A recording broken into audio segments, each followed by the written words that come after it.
ditemukannya bukti yang cukup untuk menetapkan saudara FB selaku Ketua KPK RI sebagai tersangka dalam perkara dugaan tindak pidana korupsi berupa pemerasan atau penerimaan gratifikasi. Secara mengejutkan, polisi akhirnya menetapkan Ketua Komisi Pemberantasan Korupsi KPK, Firly Bahuri, sebagai tersangka kasus dugaan korupsi berupa pemerasan terhadap mantan Menteri Pertanian Syahrul Yassin Limpo. Sejumlah barang bukti sudah disita penyidik, diantaranya dokumen transaksi valuta asing senilai 7,4 miliar rupiah. Kuasa hukum Firly Bahuri, Ian Iskandar, mengaku kaget dengan penetapan tersangka pada Firly. Dia menilai status tersangka terkesan dipaksakan. Pada saat diperiksa sebagai saksi, setahu kami pertanyaan yang diajukan oleh penyidik Polda Metro itu tidak terkait dengan apa yang dituduhkan kepada beliau. Ya, tidak ada pertanyaan terkait dengan materi pemerasan, gratifikasi, penerimaan hadiah atau apapun lah ya. Masih sebatas pertanyaan-pertanyaan yang sifatnya normatif. Tiba-tiba semalam kami dikagetkan dengan penetapan beliau sebagai tersangka gitu. Ada apa? Pak Ian, ada 90-an lebih tersangka saksi yang sudah diperiksa. Tadi malam juga sudah disebutkan ada sejumlah alat bukti yang sudah dikantongi oleh Polda Metro Jaya. Itu juga menjadi concern kami ya, keberatan kami ya. Alat bukti yang diperlihatkan kepada kami tidak ada satupun sebenarnya. Seperti alat bukti katanya ada 2 mobil yang disita, ada uang Bukti gitu. Uang siapa? Penukaran uang. Itu pertanyaan kami. Uang yang nilainya cukup fantastik 7,4 miliar gitu. Ya. Itu uang siapa dan dari mana asalnya? Oke. Itu jadi pertanyaan kami ya selaku PH-nya Pak Firly.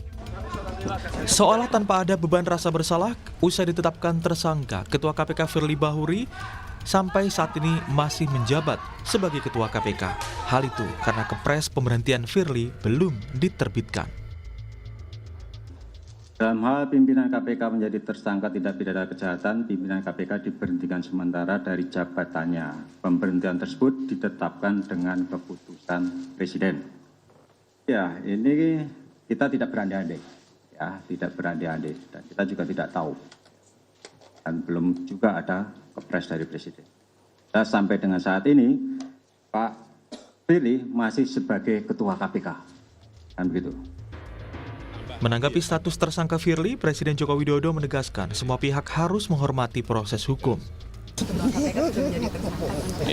Hormati semua proses hukum. Hormati semua proses hukum.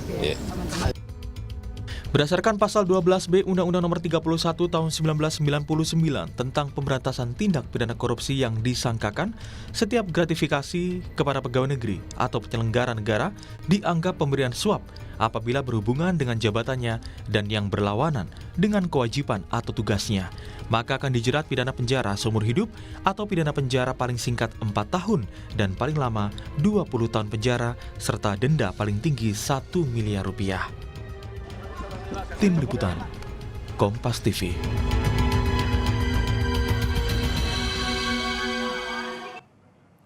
Dalam sejarah keberadaan lembaga anti rasuah di Indonesia, pertama kalinya Ketua Komisi Pemberantasan Korupsi KPK, yakni Firly Bahuri, menjadi tersangka dalam kasus dugaan korupsi berupa pemerasan terhadap mantan Menteri Pertanian Syahrul Yassin Limpo. Dengan kasus ini, bagaimana mengembalikan kepercayaan publik kepada KPK dan juga apa langkah hukum dari Firly selanjutnya? Pagi ini kita akan bahas dengan sejumlah narasumber, diantaranya kuasa hukum tersangka Firly Bahuri, Ian Iskandar, lalu peneliti Pusat Studi Anti Korupsi Universitas Mula Warman, Herdiansah Hamzah, dan juga Wakil Ketua KPK periode 2015-2019, Saud Situmorang. Selamat pagi, Bapak-Bapak. Pagi. Selamat pagi, Mas Radi. Ya, saya ke Pak Ian dulu deh. Pak Ian, apa yang hingga detik ini diyakini Pak Firly dalam kasus ini?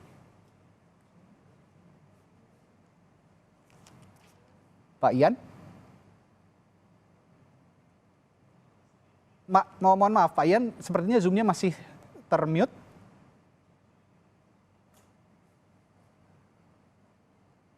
Ya, Pak Ian? Ya, sudah bisa mendengar suara saya, Pak Ian ya? Masih termute sepertinya audionya Pak Ian. Betul? Ya, Ya, Mas. oke, baik, sudah terdengar. Ya, saya ulangi Pak pertanyaan saya. Apa yang hingga Ya. detik ini diyakini Pak Firly dalam kasus ini?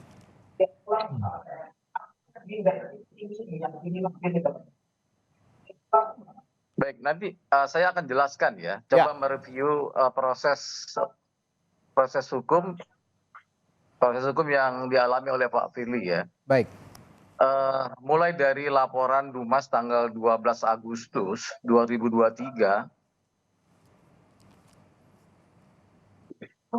sampai beliau dipanggil tanggal 16 November kemarin sebagai saksi. Mhm. Ada beberapa catatan yang menurut kami sangat janggal ya. Satu, yang terkait dengan laporan yang seolah-olah dibuat oleh Pak SYL, Oke, mantan Mentan. Dalam BAP terakhir yang kami dapat informasi melalui pengacara Pak SYL tidak pernah memberikan keterangan kepada penyidik Polda bahwa dia memberikan sejumlah uang ya, atau menyuruh orang untuk menyerahkan uang kepada Pak Firly. Itu satu kejanggalan. Yang kedua, penyidik Polda itu pernah mengkonfrontir beberapa saksi yang dianggap terlibat yang terkait dengan proses penyerahan uang yang menurut katanya kepada Pak Firly dan ajudan Pak Firly. Tapi itu pada saat konfrontir itu mereka pun saksi-saksi itu tidak tahu, tidak saling kenal gitu, ya, tidak saling kenal, tidak tahu kapan kejadiannya, di mana lokasinya gitu, ya. Nah selanjutnya juga saksi-saksi yang diperiksa oleh pihak penyidik Polda itu dalam pemeriksaannya itu diminta membuat pengakuan. oke, Diminta buat pengakuan, ada penerimaan, ada penyerahan, dan itu pun mereka bantah gitu ya. oke. Yang jadi pertanyaan kami, apakah benar proses hukum yang dituduhkan kepada Pak Firly ini murni hukum gitu, atau ada hal yang lain gitu? Ini akan kita buka pelan-pelan gitu ya. Oke, Kita akan buka pelan-pelan sehingga kasus ini menjadi terang-berang. Apakah benar ini proses hukum murni kepada Pak Firly atau ada kepentingan lain? oke. Itu menjadi catatan kami. Nah, Baik. yang paling mengagetkan kami, pada saat Pak Firly diperiksa sebagai saksi, tidak ada satupun materi yang ditanya penyidik Polda terkait dengan tuduhan penerimaan gratifikasi atau penerimaan hadiah dari orang yang mengaku memberi. Misalnya mantan SYL atau ajudannya SYL, tidak ada materi pertanyaan seperti itu. Pertanyaan kepada Pak Firly hanya sebatas pertanyaan yang sangat normatif. Oke, seperti apa yang sangat normatif itu Pak Ian? Iya, terkait dengan riwayat jabatan, riwayat penempatan gitu kan. Oke, Nah ini menjadi sebuah proses hukum yang janggal gitu. Tahu-tahu Pak Firly ditetapkan sebagai tersangka dan semuanya di framing oke, seolah-olah Pak Firly ini menjadi tokoh jahat oke. ya, yang melakukan kejahatan tersebut karena jabatannya. Oke. Nah ini menjadi concern kami ya, supaya publik tahu gitu. Oke. Banyak kejanggalan-kejanggalan yang dialami oleh Pak Firly terkait dengan proses hukum kepada beliau gitu. Oke. Seperti itu Mas penjelasan dari kami ya. Baik, artinya Pak Firly hingga detik ini meyakini dirinya tidak bersalah, tidak ada sangkut pautnya dengan urusan gratifikasi, lalu juga pertemuan dengan Syahrul Yassin Limpo juga dianggap tidak pernah terjadi begitu karena tidak saling kenal. Betul, dan keyakinan itu kan berdasarkan fakta, bukan dibuat-buat. Oke, baik. Saya ke Pak Saud. Pak Saud, penetapan Firly sebagai tersangka seperti yang dikatakan Pak Ian, ini dikatakan terkesan dipaksakan begitu dengan materi penyidikan, penyidikan-penyidikan yang ada di polisi ini terkesannya dipaksakan karena salah satunya tadi pemeriksaan Firly ini tidak ada soal gratifikasi, tidak ada juga soal pertemuan dengan SCL, termasuk juga memberikan sejumlah uang dalam rangka gratifikasi begitu. Anda melihatnya juga seperti itu, Pak Saud? Ya, nanti kita biarkan aja Mas Ian yang bertempur di pengadilan. Kita nggak mau masuk di pokok perkara itu. Oke. Udah pastilah Mas Ian pasti lebih banyak tahu daripada saya di kasus itu seperti apa. Demikian juga penyidik, saya nggak masuk di materi itu. Nanti kalau itu kasus berlanjut, ya artinya kita berpikiran bukti begitu cukup, nanti Mas Ian akan berdebat di pengadilan. Tapi yang paling utama kan kita melihat kan peristiwa ke belakang. Ya pastilah Mas Ian harus membela orang yang harus dibela, karena azas praduga tidak bersalah kan tetap harus jalan. Persoalannya kembali lagi kan ini ada jejak track record yang panjang ya kalau kita kaitkan dengan situasi di dalam KPK itu sendiri.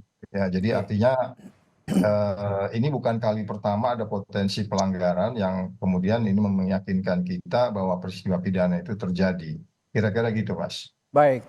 Ya, kalau ngomong soal kontroversi, saya juga punya catatan sebetulnya memang saat Firly Bahuri dari sebelum menjabat sebagai Ketua KPK hingga saat ini. Salah satunya soal di tahun 2019, soal pertemuan Firly Bahuri dengan mantan Gubernur NTB waktu itu Muhammad Zainul Masdi atau Tuan Guru Bajang, ada 2 kali. Itu bahkan Pak Firly waktu itu masih menjabat sebagai Deputi Penindakan KPK. Ini juga dianggap melanggar kode etik berat. Nah, sehingga pada saat pemilihan Ketua KPK pun banyak penolakan dari publik gitu ya terkait dicalonkannya Firly Bahuri sebagai Ketua KPK. Lalu juga menggunakan helikopter mewah. Nah, ini sama sekali mencerminkan atau tidak sama sekali mencerminkan sebagai pimpinan lembaga yang dicitrakan kepada publik itu yang bersih begitu ya. Justru mereka yang harusnya membersihkan citra buruk terhadap negara soal korupsi malah melakukan praktik-praktik seperti ini. Nah, Anda maksud seperti itu ya Pak Saud, yang track record sebelumnya itu kita lihat ya? Ya, dan bahkan kan track record itu sudah mulai kita diskusikan ketika yang bersangkutan waktu itu mengajukan calon pimpinan KPK. Ya. Setelah masuk 10 besar juga bahkan kita sudah mengirim surat juga ke Komisi 3. Sayangnya waktu itu Komisi 3 mengatakan kita malah dituduh memberi berita hoaks gitu ya. Waktu itu ada salah seorang anggotanya mengatakan, bisa kita search itu.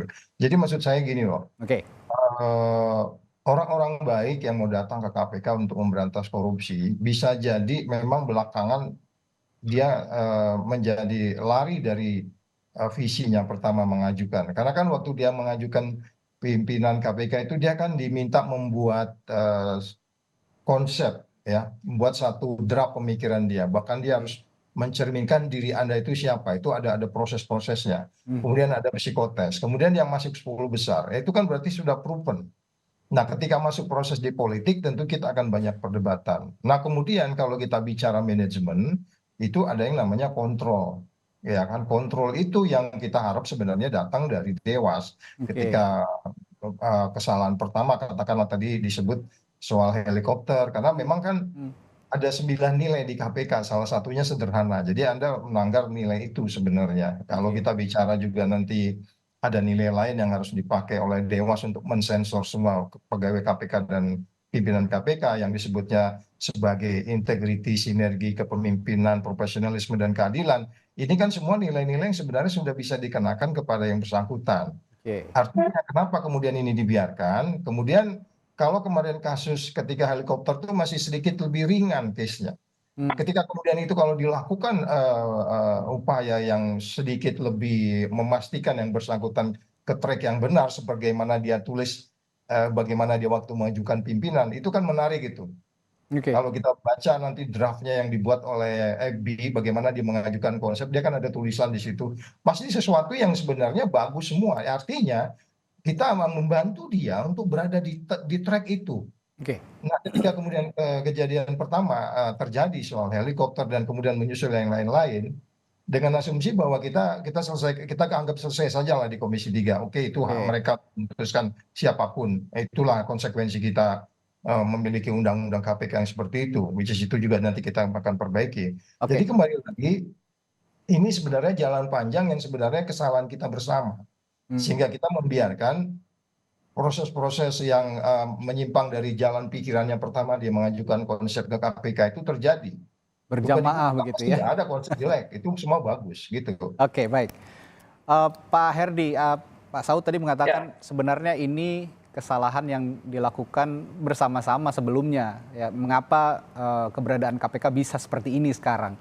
Kalau kita lihat cita-cita pendirian KPK kan memang meskipun KPK ini produk politik begitu ya, yang dipilih oleh DPR adalah lembaga politik, tapi kan cita-citanya tetap mulia begitu, ingin memberantas korupsi di negeri ini. Nah, kalau sudah seperti ini, apa yang perlu diperbaiki dari citra KPK yang sudah terlanjur buruk lah dikatakan saat ini?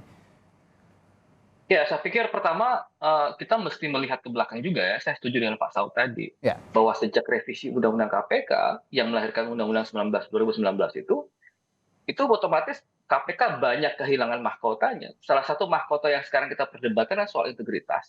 Kita kehilangan panutan, kita kehilangan semacam standar bagaimana integritas itu harus bekerja di dalam tubuh KPK. Dan itu salah satunya dikontribusikan oleh Firly sendiri gitu. Jadi kalau tadi misalnya Bung Ian mengatakan ini kasus cenderung dipaksakan misalnya, justru tudingan itu juga dipaksakan begitu. Karena pada dasarnya bagaimana menyingkirkan semua yang menghambat atau semua yang menginterupsi integritas di dalam tubuh KPK, yaitu mesti memang dipaksakan gitu. Karena semua kanal, semua saluran di dalam tubuh KPK itu juga tidak mampu gitu. Misalnya kalau dulu semua orang menganggap pembentuk undang-undang dulu, baik DPR ataupun pemerintah mengatakan bahwa keberadaan Dewan Pengawas itu akan menjadi semacam kontrol terhadap KPK. Faktanya sekarang alih-alih menjadi kontrol, Dewan Pengawas itu justru menjadi stempel bagi pelanggaran-pelanggaran yang kita duga itu sudah meruntuhkan marwah KPK sendiri dalam wilayah integritas begitu. Jadi mengembalikan KPK saya pikir yang pertama mesti kita lakukan adalah bagaimana menyingkirkan semua hal yang menginterupsi atau yang memotong hal-hal yang menimbulkan justru memotong bagaimana KPK itu dikembalikan sebagai lembaga yang memang punya marwah dan martabat di dalam soal-soal pemberantasan korupsi. Saya ambil contoh misalnya kemarin gitu ya, ketika Wakil Ketua KPK Pak Alexander Marwata itu justru menggelar konferensi pers yang bahkan itu tidak menimbulkan atau tidak memunculkan rasa penyesalan sama sekali terhadap proses penetapan Firly sebagai tersangka begitu. Karena itu problemnya. Seolah-olah apa yang dilakukan oleh pimpinan-pimpinan KPK yang lain dengan cara berdiam diri itu melegitimasi apa yang dilakukan oleh Firly. Jadi saya sih menganggap bahwa pintu pertama bagaimana mengembalikan marwah dan martabat KPK itu adalah yang menghentikan semua pimpinan-pimpinan KPK di periode Firly ini gitu. Bukan yang Firly, tetapi juga yang lain gitu. Kan yang tidak disinggung tadi misalnya Bung Saud adalah soal presiden pun yang sebenarnya punya kendali dan otoritas untuk mengembalikan marwah itu, misalnya dengan cara memberhentikan Firly sekarang, itu juga tidak melakukan apa-apa, bahkan cenderung diam begitu. Jadi ada semacam upaya memang bagaimana menjauhkan KPK ini dari mata pengawasan publik sebagai sebuah lembaga yang memang kita harapkan sebagaimana mandatori atau perintah dari Reformasi 98. Ya. Begitu. Ya, sepertinya Presiden pun kalau dilihat dari pernyataannya tidak setegas sebelum-sebelumnya begitu ya kepada berbagai kejanggalan yang ada di KPK. Saat ini hanya menyerahkan semuanya kepada proses hukum, meminta semuanya menghormati proses hukum. Kembali lagi ke proses hukum kalau begitu ke Pak Ian. Pak Ian, kalau Anda mengatakan tadi ini terkesan dipaksakan begitu ya, terkesan diada-adakan begitu kesalahan-kesalahan Pak Firly. Tapi bagaimana dengan barang bukti yang sudah didapati oleh polisi? Salah satunya yang cukup mencengangkan ini ada falas ya, dokumen penukaran falas dalam pecahan dolar Singapura dan dolar Amerika Serikat dari beberapa outlet money changer. Jumlahnya fantastis, 7,47 miliar. Bagaimana respons Anda soal ini, Pak Ian? Ya itu juga jadi pertanyaan kami. Punya siapa, dari mana kan? Tapi memang barangnya ada kan Pak? Ada kaitan sama Pak Firly? Tidak ada kaitan sama sekali. Itu juga ya jadi catatan. Yang kedua adalah alat bukti yang dituduhkan kepada Pak Firly tidak ditemukan, tidak ada. Mulai dari penggeledahan di rumah beliau, Oke. ya, sampai ke hal yang pribadi nggak ada. Mengapa Anda bisa Saksi-saksi yakin itu tidak ditemukan, dihadir- Pak? Sedangkan itu sudah diungkapkan kepada publik. Kan itu kan melalui proses panjang ya Oke. oleh pihak penyidik Polda kan. Oh, Mereka melakukan penggeledahan di rumah, penggeledahan barang pribadi beliau gitu. Tidak ada barang bukti yang ditemukan apapun yang terkait dengan dituduhkan kepada Pak Firly. oke. Itu persoalan penyidik Polda nanti, ya. Artinya Yang tidak kedua pernah juga ditunjukkan kepada publik begitu barang bukti itu. Menurut Anda begitu? Tidak ada. Oke, Tidak jadi ada hanya satupun disebutkan barang yang tapi tidak ditunjukkan kepada gitu ya? kami. Pada saat pemeriksaan pun tidak pernah ditunjukkan kepada Oke. kami bahwa kami pernah menyita barang ini asal dari sini, tidak pernah.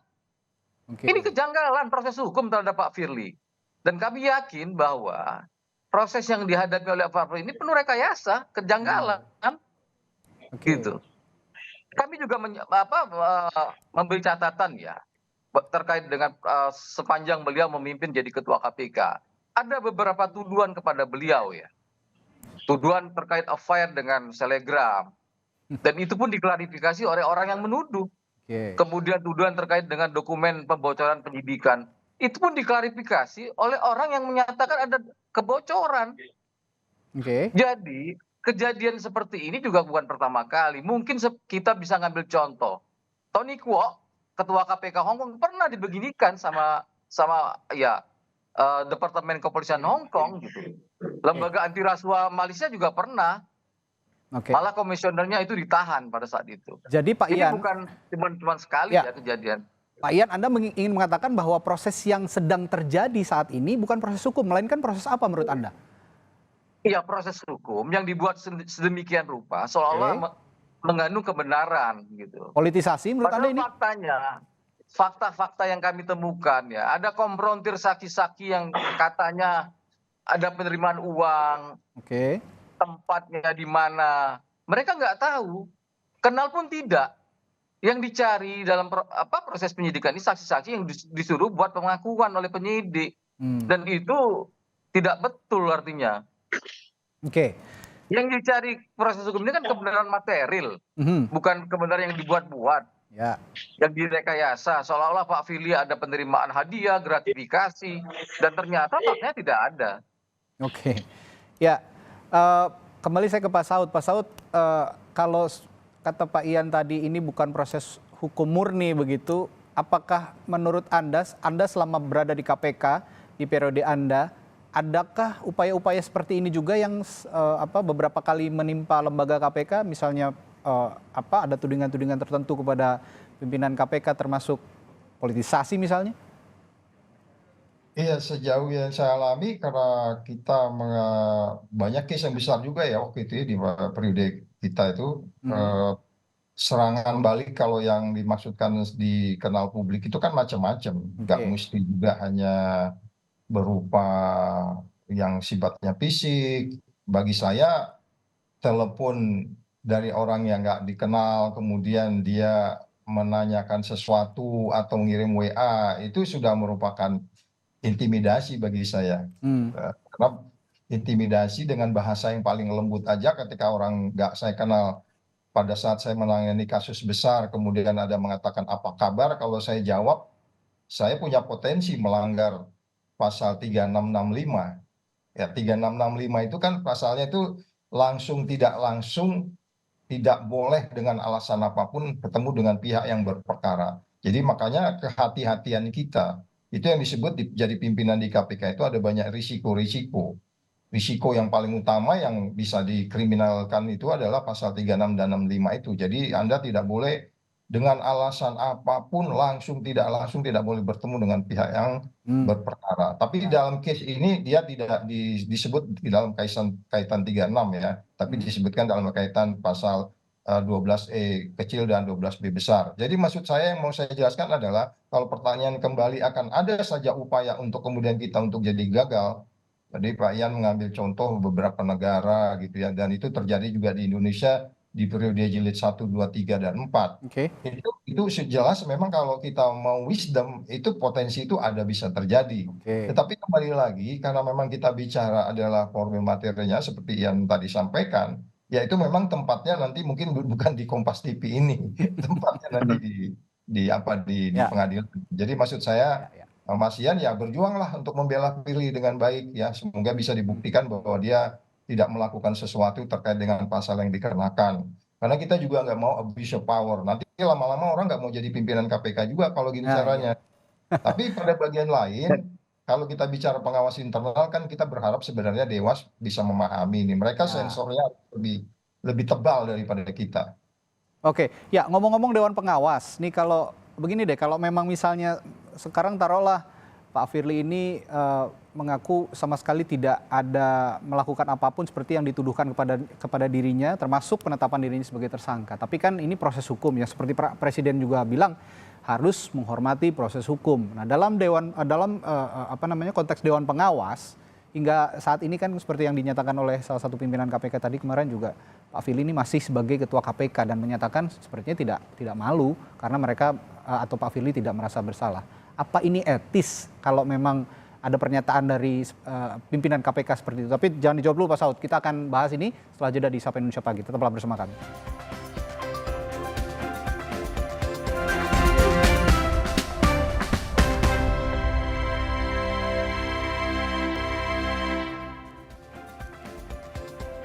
Ya, kembali di Sapa Indonesia Pagi.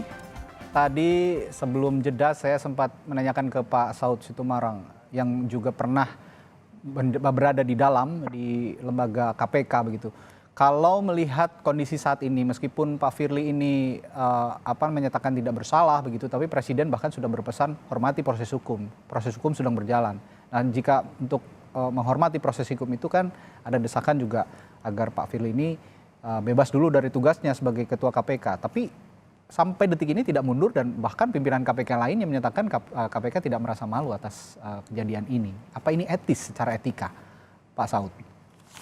Ya itu kan, itulah presiden kita ya, selalu bicaranya kayak begitu, normatif. Pernah nggak dia sadar bahwa ini dimulai dari ulahnya dia? Pernah nggak dia memikirkan bahwa Firly ini terjadi seperti ini, itu karena ulah dari kepemimpinannya gitu. Pernah nggak dia sadar itu? Oke. Ya artinya kalau undang-undang ini tidak seperti ini, dengan pengawas internal yang di bawah deputi, saya sendiri pernah mengalami diperiksa oleh deputi pengawas internal, which is itu deputi itu di bawah pimpinan KPK loh. Ya. Yang meriksa itu bahkan kalau pegawai negeri golongannya jauh di golongan di bawah saya. Diperiksa, ditanya-tanya, kenapa bisa salah ngomong di TV gitu. Jadi maksud saya jangan kita mau terus kemudian bicara normatif lagi, karena kita sudah mengorbankan orang yang kemudian tadinya pingin memberantas korupsi tapi undang-undangnya seperti itu dan kemudian Dewasnya tidak melakukan pengawasan.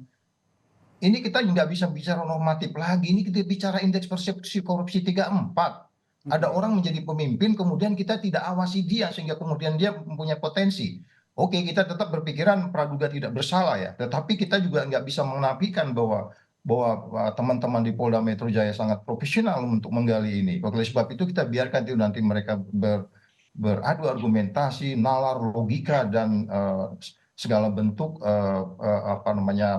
yang bisa mereka sampaikan untuk kemudian membela dan membuktikan bahwa salah dan kemudian membuktikan pula dia tidak bersalah. Jadi sekali lagi, karena judulnya pagi ini bagaimana ke depan, saya lebih cenderung kita bicara ke depan, Mas. Ya, ya. Pasca penetapan ini kita mau bikin apa gitu.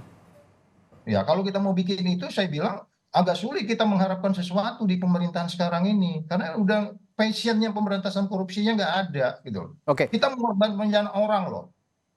Jujur kita katakan Firly itu korban sistem juga. Jangan-jangan kalau sistemnya masih sistem lama, dia perform di situ. Ini saya nggak ada urusan bela-membela ya. Kita bicara bahwa undang-undang itu membuat kita sekarang menjadi terpuruk. Buktinya dari 40 kita ketika jilid 4 meninggalkan KPK itu kemudian jadi 34 gitu loh. Jadi maksud saya kalau kita mau bicara judul pagi ini kita bagaimana ke depan, ya sudah pasti kita nunggu. Kita nggak bisa berharap apa-apa dari pemerintahan sekarang. Artinya kalau saya bertanya apakah masih ada harapan di KPK? Ini jawabannya jika memang masih dalam koridor pemerintahan saat ini sulit harapan itu terwujud begitu ya, harapan untuk KPK bisa pulih kembali. Bagaimana Anda bisa mengatakan perubahan? Kita waktu itu undang-undang itu ya, sekitar Agustus atau September 2019 kita minta Presiden bikin Perpu tidak ditanggapin tuh. Sejumlah Ya. orang-orang wise man datang ke istana. Yang belakangan nangis-nangis di TV juga orang itu ada di dalam itu. Mereka orang-orang wise man untuk please Pak, ini kita ini terancam. Dan ini hasilnya sekarang ini Oke. yang kita lihat gitu loh. Kan kita bicaranya itu warning, forecasting, problem solving. Jangan kejadian dulu baru kita Oke. teriak-teriak kayak begitu. Kita Oke. mengorbankan orang-orang, iya kan? Oke. Banyak gitu. Dalam hal ini akibatnya sistemnya jadi seperti ini dan negara menjadi seperti ini. Dan saya nggak tahu ya ke depan indeks persepsi korupsinya hari 34 kalau kita ini nanti lambat penyelesaiannya bisa jadi analisisnya salah, bisa jadi ke depan yang akan diumumkan Februari nanti bisa jadi turun 30.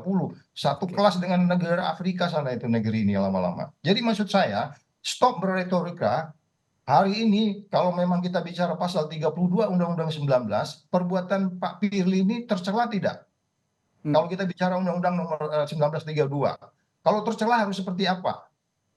Ya kan? Jadi jangan membuat sesuatu. Kan kemarin saya dengar Dewas sudah kirim surat berdasar keterangan dari Polri, kirim surat ke Presiden untuk kemudian menindaklanjuti ini apa yang harus dia lakukan. Oke. Jadi mari kita semua masing-masing siapapun kita, Mas Ian, teman-teman dari ICW dan lain, kita berbuat di tempat kita aja supaya ada check and balance. Ya semua kita harus di check and balance. Oke, penyidik di Polda harus di check and balance juga oleh Pak Ian sebagai pembela. Kemudian terus kemudian peran kita yang lain apa? Kita melakukan check and balance apa? Pagi hari ini kan kita melakukan check and balance supaya kemudian kita kembali ke jalan yang benar. Kemudian pemerintah hanya bilang ikuti peraturan hanya begitu aja. Ya, saya sepertinya sepakat bahwa seperti yang Pak Saud bilang, Pak Firly ini juga sebenarnya korban dari sistem yang ada dari undang-undang yang ada saat ini begitu. Nah, ke Pak Herdi, saya ke Pak Herdi. Kalau begitu, kalau Pak Firly dikatakan ini korban dari sebuah sistem yang sudah buruk begitu, jadi masih ada, kalau tadi dibilang Pak Firly sulit harapannya untuk memperbaiki KPK saat ini, jadi harapannya ada di revisi Undang-Undang KPK kah, dan bagaimana nasib revisi Undang-Undang KPK ke depan? Karena kita tahu saat ini sekarang sedang ada proses transisi kepemimpinan di negara kita. Ya, kalau berkaitan dengan revisi Undang-Undang KPK, mengembalikan KPK ke hitahnya ya, sebagaimana mandat Reformasi 98, ya. Artinya itu adalah jangka panjang begitu ya.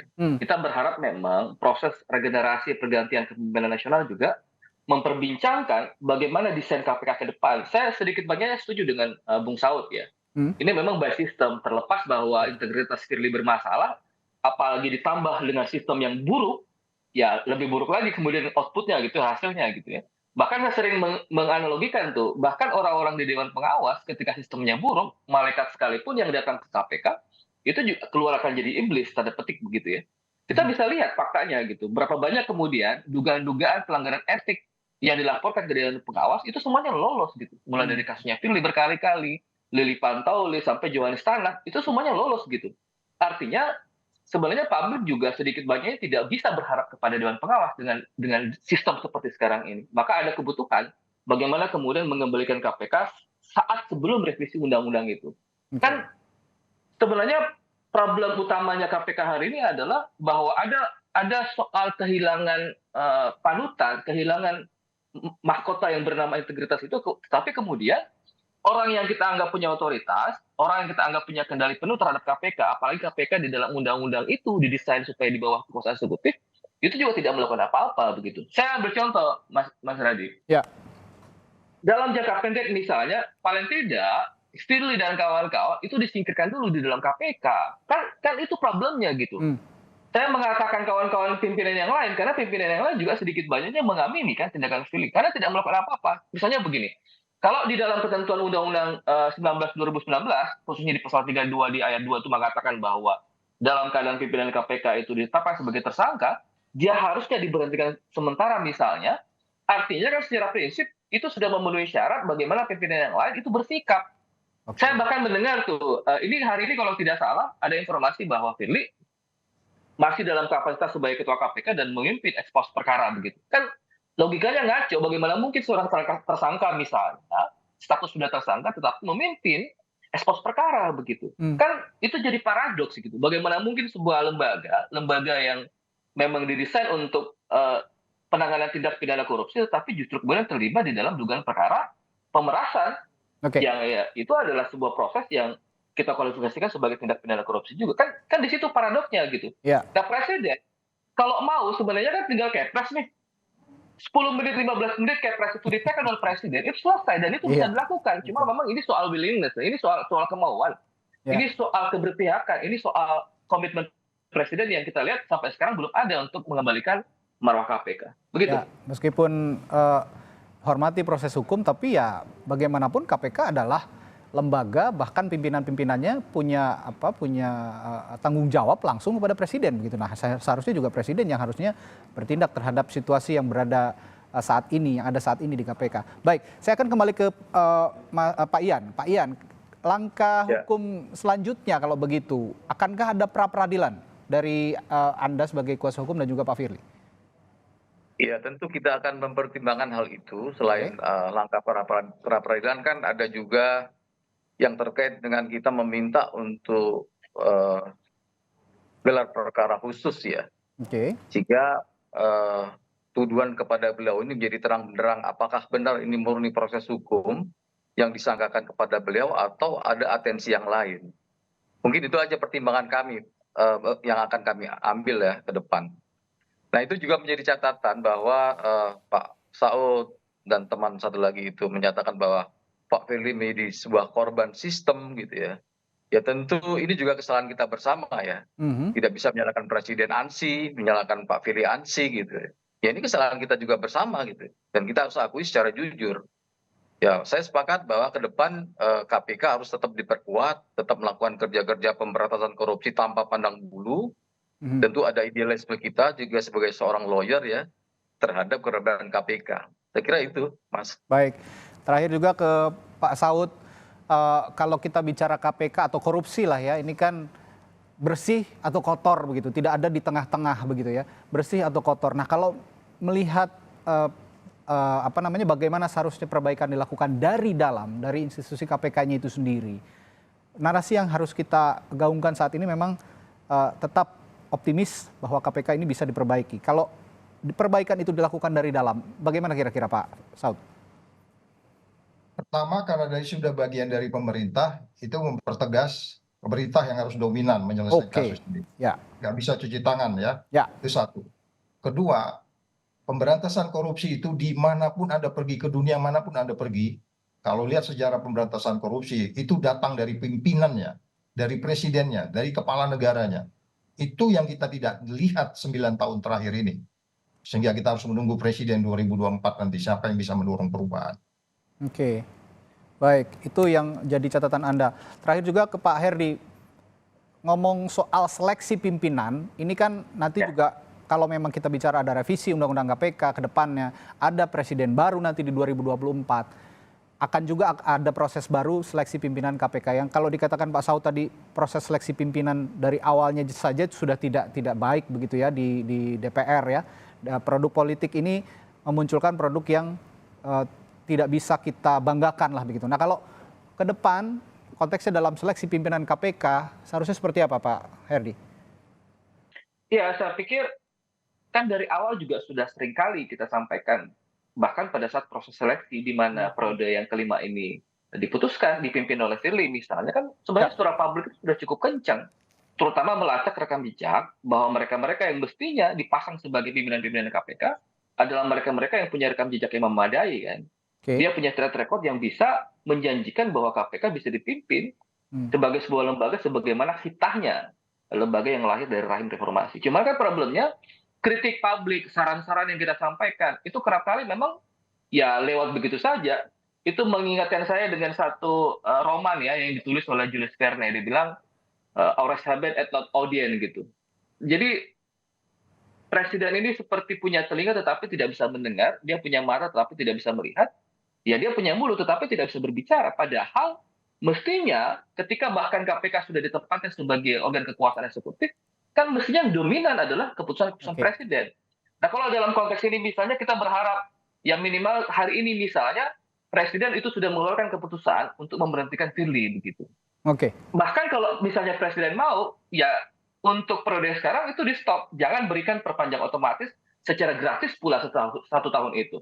Kan kalau kita melihat rekam jejaknya kan 20, kalau tidak salah 20 Desember 2019, Firly dan kawan-kawan dilantik. Artinya itu akan habis di tanggal 20 Desember 2023 ini kalau kita mengacu masa jabatan 4 tahun. Presiden punya otoritas untuk menentukan, ya sudah, stop aja, jangan diperpanjang, buat seleksi ulang untuk memperbaiki dan mengembalikan marwah KPK. Begitu.